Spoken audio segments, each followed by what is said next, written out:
pushoni një çast nga aktivitetet e shumta dhe dëgjoni një koment për jetën nga Dr. Harold Sala. Kimia e dashurisë. Ju burra, duajeni gratë tuaja, sikurse edhe Krishti deshi kishën. Letra drejtuar Efesianëve, kapitulli 5, vargu 25. Në raftet ku mbaj dosjet e mia, kam dosje të mbushura me çështje sipas rendit alfabetik. Duke menduar për komentarin e ditës së sotme, ndodhi që vura re se dosja që mbante emrin dashuria ishte vendosur midis një dosje me emrin vetmia dhe një dosje me emrin martesa. Kjo është një radhë saktë në jetë. Dashuria është ajo që duhet për ta kthyer vetmin në martesë. Pyetja është, a është dashuria vetëm një ide e huazuar nga Perëndimi, një nocion romantik që erdhi nga Europa dhe që tani përqafohet nga më shumë qytetrime? Apo mos është një nocion universal, një përgjigje e thellë e zemrës që mund ta bëjë mendjen të dobët? Për një kohë të gjatë, antropologët mendonin se dashuria ishte një koncept romantik që kishte ardhur nga Europa dhe që nuk gjente zbatim në asnjë qytetërim të botës. Sidoqoftë, ai nocion nënkupton të qenit i demaskuar me një studim shkencor të saktë që thotë se dashuria është një komoditet universal, është ngjitsi që mban të bashkuar marrëdhëniet, pavarësisht nëse martesa është bërë për të ruajtur pasuritë e familjes apo nëse është një djalë që takon një vajzë dhe bie në dashuri me të. Një projekt studimi gjithëpërfshirës u bë në 166 kultura të ndryshme në shumë vende të botës dhe gjetjet e atij studimi tregojnë se dashuria romantike dominon në të paktën 147 nga 166 kulturat. Dhe në 19 ku nuk u gjet, sipas autorëve të këtij studimi, kjo mungesë mbase reflekton një pamjaftueshmëri të metodave të studimit të tyre, jo të admirimit lokal. Mbani shënim një studim tjetër shkencor. Shkencëtarët kanë konfirmuar atë që prindrit kanë ditur prej shekujsh. Kur shkëndija e dashurisë ndizet në kraharorin e një të riu, jeta nuk është më e njëjtë.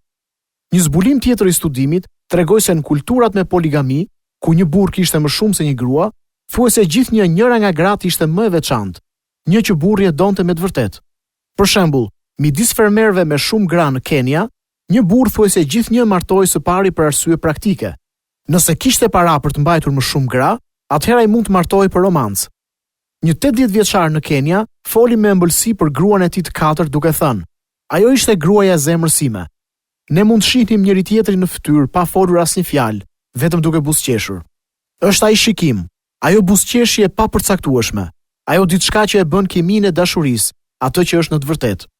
Libri më i vjetër në botë mbi martesën, Bibla, flet shumë për dashurinë dhe vendin që zën marrëdhënien e një burri dhe një gruaje. Ndërkohë që disa martesa në kohën e dhjatës vjetër ishin të rregulluara nga të tjerët, nuk ka dyshim për faktin që kur Pali shkroi letrat, ai ishte i sigurt se pavarësisht se si një çift lidhej, dashuria, një përkushtim i thellë për përkujdesje, ishte ngjitsi që jo vetëm që ishte i mundur, por ishte i domosdoshëm për ta mbajtur të bashkuar atë marrëdhënie. Në dhjatën e re, si burri ashtu edhe gruaja këshillohen ta duan njëri tjetrin. Specifikisht Pali tha: "Ju burra duajeni gratë tuaja, sikurse edhe Krishti deshi kishën dhe dha veten e tij për të, e ta shenjtëroi, pasi e pastroi me larjen e ujit me anë të fjalës." Letra drejtuar Efesianëve, kapitulli 5, vargjet 25 deri 26. Sërish, kur Pali i shkroi Titit, një i ri që ishte pastor dhe mbikëqyrës i kishës, ai u udhëzua që plakat të mësonin të rejat të duan burrat e tyre, të duan bijtë e tyre. E gjejmë këtë te letra drejtuar Titit, kapitulli 2, vargu i 4.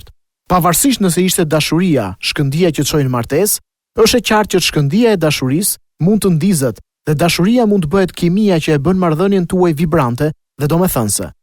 Në tenis, dashuria nuk do të thotë asgjë. Në martesë do të thotë gjithçka. Është përgjigjja e Perëndisë për vetminë e zemrës njerëzore dhe dera për marrëdhëniet me kuptim.